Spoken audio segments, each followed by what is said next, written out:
Hey, everybody, welcome to Steve Couper's podcast for real estate investors. In each episode, we connect with subject matter experts and industry and seasoned investors to help share their experience and tips for success when investing in real estate. So today, I'm super excited, and for me, this is very personal. So for Steve Couper's podcast number 14, I've got the profound pleasure of speaking with not one, but two guests. My first guest has been a registered nurse for the best part of the last 20 years, serving in the acute hospital and now transitioning to senior nurse advisory position in long-term care homes in Quebec. She started her real estate investing journey at age 27, so it must have been about 6 months ago, with her husband Michael, managing Sure. commercial property and Airbnb in Italy. That's really nice. I think I got to learn more about that. She's now on a mission to leverage her expertise in home care and real estate, along with a powerhouse team, some friends of mine, Karan, Bava, and Ben. And my second guest is a real estate investor, an operational excellence consultant, and a care home owner operator. He co-founded the Underwriting Pros platform for improving underwriting and multifamily investing, and he's been active in the multifamily space since 2019. In his personal life, he's experienced firsthand the impact of having a lack of beds in care home space that having a lack of beds in the care home space creates. Um, and he lost a grandfather to illness and had a sibling succumb to the challenges associated with supportive housing. So this is personal for him. And he now works actively to expand the support of care homes. So what I'm going to say now is I'm really proud to welcome Valerie and Ben Bolieau. Welcome to Steve Couper's podcast. Hey, before we start off, did I capture everything correctly? Was there anything that I misstated there? No, that was perfect. Thank you, Steve. Okay, great. Yeah. Um, so in my humble estimate, of all of the entrepreneurial investor choices that an entrepreneur or investor can undertake, walking into this space as a care home provider would require such a huge heart. Um, my family's been undergoing this. It's near and dear to me, as I mentioned. Last weekend, I was helping my 96-year-old mother downsize and prep for her transition into assisted living. So this is timely that we get a chance to talk. Valerie, I know that you bring considerable experience with you, but I got to ask, what's inspired you to start this, to want to invest in care homes? So I've always had an interest in the multifamily space. I've always invested in multifamily since the age of 27. I took on a lot of real estate from my father's passing. So I'm very familiar with real estate investing, and I started to get to know Ben a little bit when we had a deal under contract in Newfoundland. I really wanted his expert opinion. We did some underwriting sessions together. He really helped me in terms of understanding the deal. And he was doing that a little bit with Sam Renault. And then he was very interested in the home care space, and he had his own business there. So I started to be interested in it because I am a nurse with real estate experience, and I work in a long-term care home. So it was only natural for me to sort of get into this space. I know a lot about the operations. I do the daily operations. I mitigate a lot of risk in my current job setting. And I said, this is only natural. Let me figure this out. Let me get to know the market a little bit. And that's when just me and Ben, we wanted to create the space. We saw that it was a niche. We tried to build like forces with me and my nursing background, Ben being an excellent underwriter. And we're just like trying to figure how we can make this work, how we can educate investors in this market and give them the confidence to do this either on their own or with us. Nice, nice.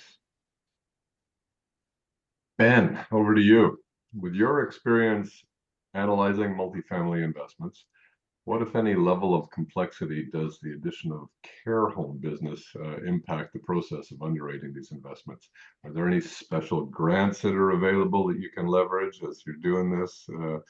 Tell me more about the process. This is a unique twist on something that I'm already doing. I'm interested in what additional information there is to know. Sure, of course. So, what is very beneficial is that if you have a background in multifamily real estate investing, you have the fundamentals to begin analyzing and considering investing in care homes of different types. So there are four primary types that we look at. There are group homes, retirement residences, assisted living, and then long-term care. Within those four subgroups, there are different considerations that you need to make, but the underlying fundamentals of multifamily real estate investing are the same.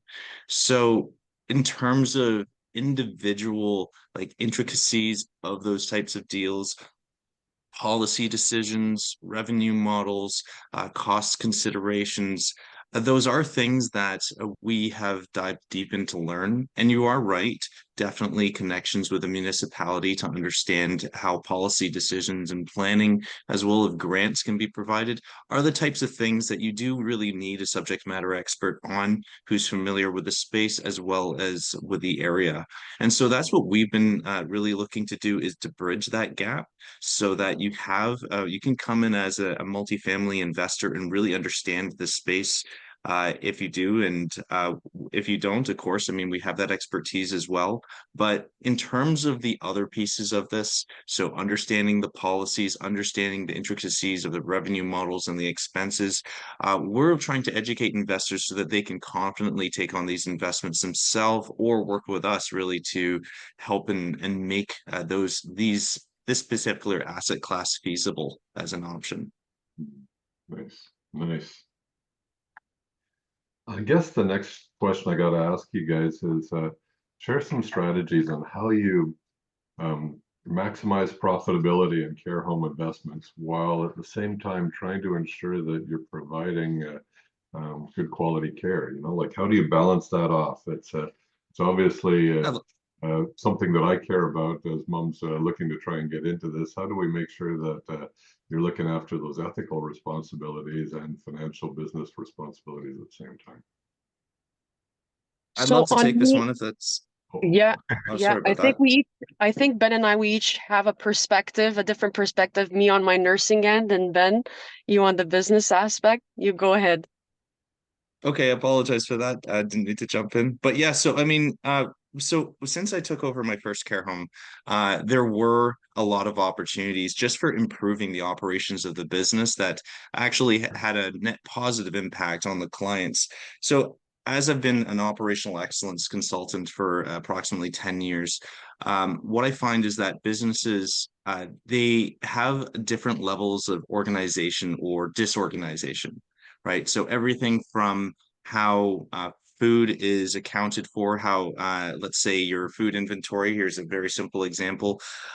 If the people that are gathering it don't have a good sense of the age of the food and when the expiration dates are, food can spoil and go bad. That if we can fix that, if anything, that's going to have a net positive experience on our residents. If we can just organize things by the date when it should be used.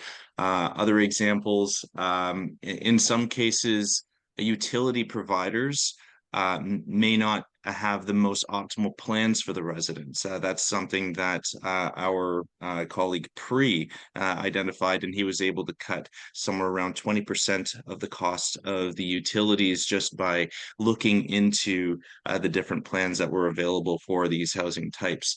I saved money on garbage collection even, right? So the more levels of complexity there are in any single business, the more opportunities you can find to streamline the business and remove what we call waste, right? So in lean terms, because that's largely what I use is Lean Six Sigma.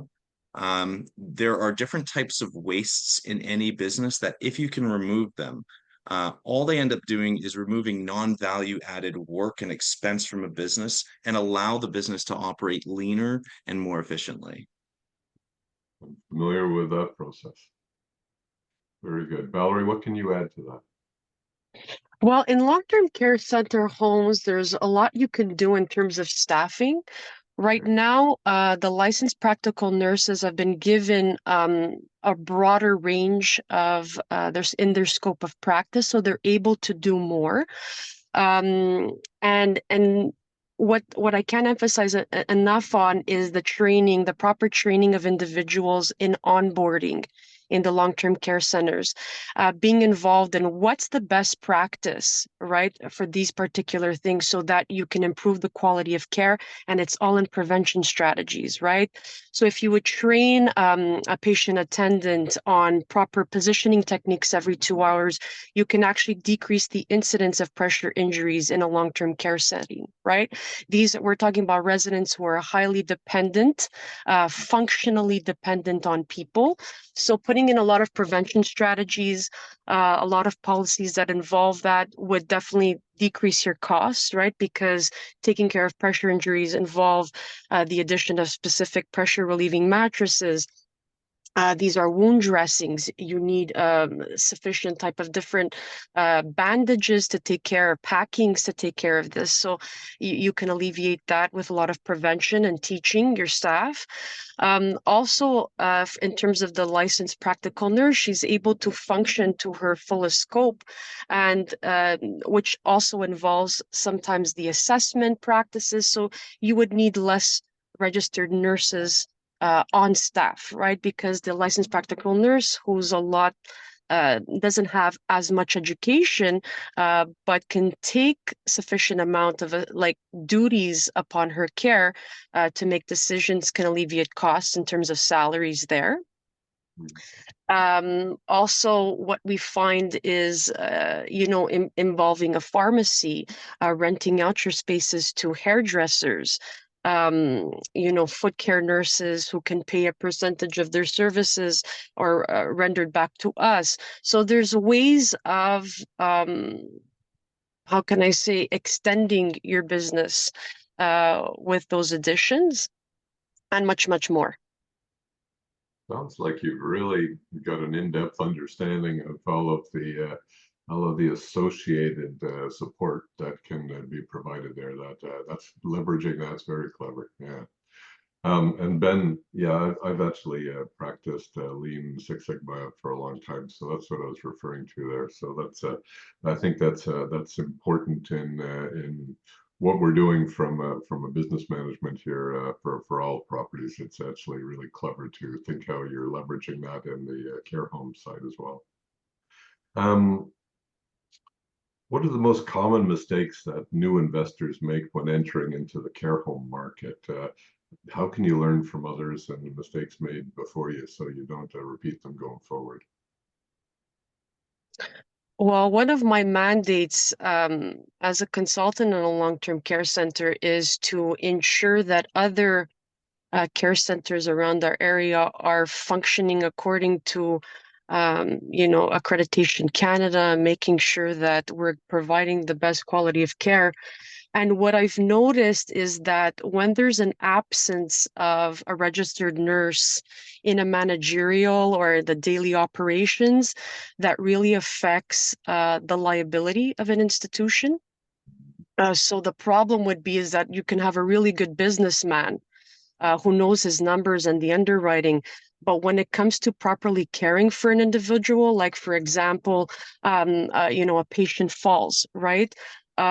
So we would expect to see, or the order of nurses would expect to see, if there's any lawsuits filed, that there's proper documentation, that there's proper monitoring of the patient, that there was like a corridor of service between the hospital and long-term care center to, follow up with them in case they needed a CT scan. So a lot of those things are at times lacking just because, these people tend to rely on their staff, that they should know what the best practices are and what they should be doing. But I think it's very important to have, and most management positions in a long-term care center are occupied by nurses for these specific reasons. They have either an MBA and they have management skills, and they also know the importance of nursing and knowing what the best practices are in ensuring quality of care. So that's, I think, one very important thing is, and I think that's the value that I provide to the team, is being a registered nurse and being an active partner and making sure that this is, adhering to our professional standards and Accreditation Canada. Nice. Ben, anything to add to that? Oh, only that Valerie's value that she provides is much further and beyond to the fact that she was able to offer her consulting services as a nurse. She adds a lot to the team. So I just want to say that in terms of like the things that we can do to mitigate risks as owners and operators, well, there are, what I find is very valuable is that the organizations that help to regulate these facilities are very like value forwards. They really are there to support and to help, and that's been my experience. They're there to provide free training often, and they're really very proactive in helping you to understand what are the next steps. They're there to help you succeed. And because of this space and how this space is funded and the importance, the critical nature of this space, we really do get the value of the expertise of the support from our municipal and even federal government bodies that help to ensure that there is consistency from the programs. What I would say is, anybody that's in this space and ends up either in an owner operator position, those parties are your best friends, right? And as long as you're diligent and you do care and you do things on time, uh, there's you can mitigate most of the risk. In addition to, of course, having a knowledgeable party that checks in to make sure that things are going well. Whereabouts are you guys investing now? We're looking everywhere. We're looking everywhere. I'm in talks with realtors from Quebec currently. Also, we were looking into Newfoundland. I can honestly say with a lot of confidence that the long-term care space is an absolute need. It's just going to get worse. I think whether you go to the US, across Canada, it's about the same everywhere. They're just not building enough space for the demand out there.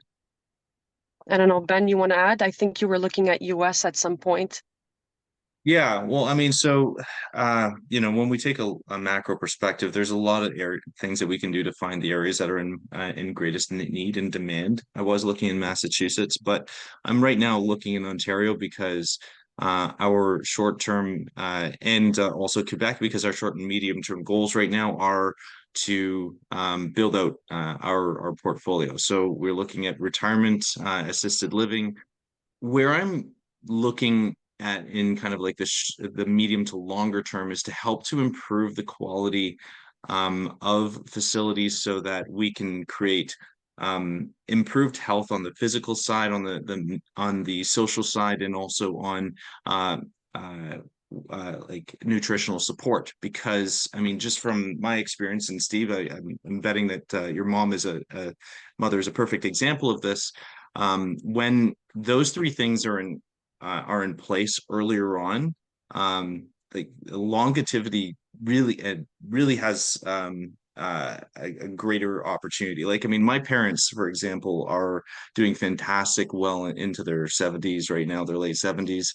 And I can contrast that to my grandfather, who unfortunately didn't have the same healthy lifestyle. And I would like to see more emphasis on the front end before we end up letting the long-term care segment have to balloon out by providing more care, basically more preventative care and more preventative healthy active lifestyle up front so that we can help to alleviate the concerns going on. So I'd say we are looking at like in the short to medium term facilities and retirement. I'm also looking at group homes within our locale, that's Ontario, Quebec, Newfoundland, but also we're focused on when we take over facilities, what it is that we can do in order to help to alleviate the concern on the long-term support. Perfect. Mhm. Perfect. I think that it's fair to say that there's several challenges you're facing in this space that are above and beyond what people have to consider in the multifamily space. One of the things that most of us investors are considering is landlord-tenant acts, for instance. And I don't know that you're concerned about the same thing in the care home side of things. Is that what are the constraints that the provinces may have that you consider when you're looking at where you want to invest? In Quebec, particularly with that, I've seen that in assisted living, so they basically sign a lease that's subject to like Quebec tenant laws. And so it's the same thing, you can't increase them a certain percentage, but it's more the services in addition to their rent that it's subject to change. And they don't have control over that. So they are protected by, with the lease and Quebec tenant laws.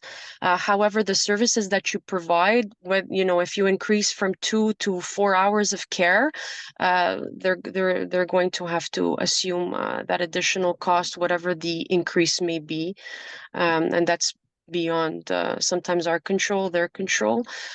So that's how that would work in Quebec. I'm not sure about the other provinces, but the ones that I'm looking at Quebec, that's how that works. Okay. Interesting. Interesting. Um, I'd like each of you to help share your why. What is it that is moving you forward and wanting to go in this direction? Why is this the right path for you? And then I guess figure out what is it that success is going to look like for you, for each of you, and how are you going to know when you get there? Tell me about your why, Valerie.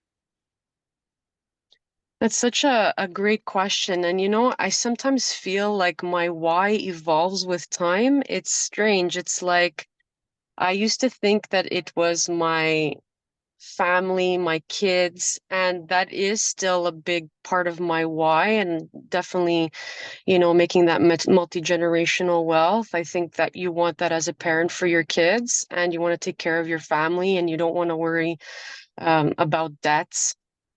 Um, but I'm seeing that, long-term care, it's something that I never thought I'd end up in. And I absolutely love my job. I think that over the years, going through COVID in long-term care center has really opened my eyes, and just understanding that I've really evolved in terms of my expertise, and then being with Wealth Genius and trying to just make like situations better for people and trying to grow together, um, I think is part of my why. I've also had a father who was very sick for a very long time. And in Italy, it's interesting, there's a big community approach to care. Like we don't have long-term care centers in Italy. Um, and we don't send our Italian parents in long-term care centers just because there's this whole taboo of it, and we're supposed to be able to provide for, but that's changed, over the years. I mean, working full time, right, to be able, and I have like 3 young kids. My father was sick. My brother recently was sick, and I feel like in a part of me wants to provide a lot of like affordable solutions to people who need the care. And right now he's living with my mother because he can't care for himself, and like there's not much out there to help support that financially, and I want to be part of that solution. I haven't figured out exactly how, but I have some ideas. We're brainstorming some ideas. But I'd love to see more of that community approach, to providing care for people who are sick. I follow Philippe Voyer, who's a PhD nurse, and he's very much involved in making elderly people very active in the community, even in a long-term care center where they're operating businesses within, where they're gardening, where they're, like I would love to be a part of that, like a beautiful community. There's some that are even like helping with babysitting, right? If you're like cognitively intact and you're older and you have all this time, like how amazing would that be if you set up a little service, right? Like that's again, like I think the whole thing of a sense of belonging in the community is so important. So I want to strive. I think that's part of my why. That's amazing, Valerie. That's amazing. Ben, how about you? Uh, there are a lot of layers to it as well. It started out my primary way has been always to take care of the people that I love. That's my parents and my siblings. And I've also have had family that have been in and out of mental health facilities, and I own one now, which is very important, and the quality of care and service there, and it all kind of comes together and makes sense now. And then also my grandfather in the situation where he was in, where he wasn't able to get a bed. Basically he was in and out of the hospital, and because of triage, there's only so many beds to go around. And there weren't available beds for assisted living, let's say, and that's an important piece of it as well. Is like knowing firsthand what happens when there isn't something available, and how the whole family needs to adjust to that. So for me, it's yeah, there's a lot of pieces to this as well. As an investor, my why is to take care of the people that are closest to me, right? But interesting enough, I mean, this opportunity is fantastic in that it's a real win-win for for us as investors and also for the clients. Like we need to increase capacity. This isn't I mean, if you take a look at the numbers, it's like, hey, we need to do this. Like, I mean, as a country, we have to do this. So it's that's one of the things that I really love about this is that I I can do some good and take care of my family while taking care of other people's families and help other people to take care of their families. Mhm. So it all kind of comes together in that way for me. It's like this is the first time when I can really do something where all of my values are aligned. Beautiful. Yeah, well said. Well, my friends, thank you very much. I truly appreciate you sharing your story and insights today. The world of care home investments for real estate investors is a new door I'm opening here as I try to understand it through that lens, and you've been very helpful. I appreciate it. If people want to reach you, what's the best means for them to connect with you? Let's say Anyway, best. yeah, go ahead. Oh no, okay. So we're very prominent on Facebook, and best thing to do would be to look either of us up, and just start a conversation. Love to chat with you. Perfect. We also host biweekly sessions where uh, you know, it's free of charge. People can come in with different backgrounds. We're all in this space. We want to encourage learning. I'm going to be giving a little bit of more of a talk on how I mitigate risks in long-term care as an RN, as a real estate investor. I'm hosting that on Monday. If you're interested in that, please DM me for the link. You can easily find me on Facebook. I'm readily available. I'd love to get to know anybody who's interested in this space, who's interested in just reaching out. So yeah, Marvelous. thanks, Thank you Steve. both. Appreciate your time.